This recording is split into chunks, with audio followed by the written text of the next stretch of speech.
Ang boto ko ay no, hindi dahil perpekto si Congressman Barzaga, pero dahil questionable para sa akin na minadali natin itong desisyon dahil ngayong hapon lang natin nakuha ang committee report na ito at si Congressman Barzaga lang ang sinampahan ng kaso ng Committee on Ethics. Ang boto ko ay no, lalo na dahil inuuna natin ang kaso niya kaysa sa mga mas seryosong isyong kinakaharap ng isa sa mga kasamahan natin.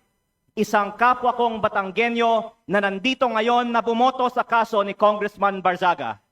Hindi ba nakakahiya maging miyembro ng Kongreso dahil parang naging normal na meron tayong isang kasamahan na inakusahan na nagbayad para sa mahigit 100 billion pesos ng mga kontrata sa DPWH? Para bang tinatanggap natin na normal lang magkaroon ng kasamahan na iniugnay sa pagnanakaw ng bilyong-bilyong piso na hindi iniimbestigahan na ng Committee on Ethics, Public Works o Infracom, samantalang inuunan natin ang kaso ni Congressman Barzaga, habang hindi man lang natin pinaglalaanan ng masusing atensyon ang mas mabigat na aligasyon, lumalabas na parang okay lang magnakaw sa Kongreso.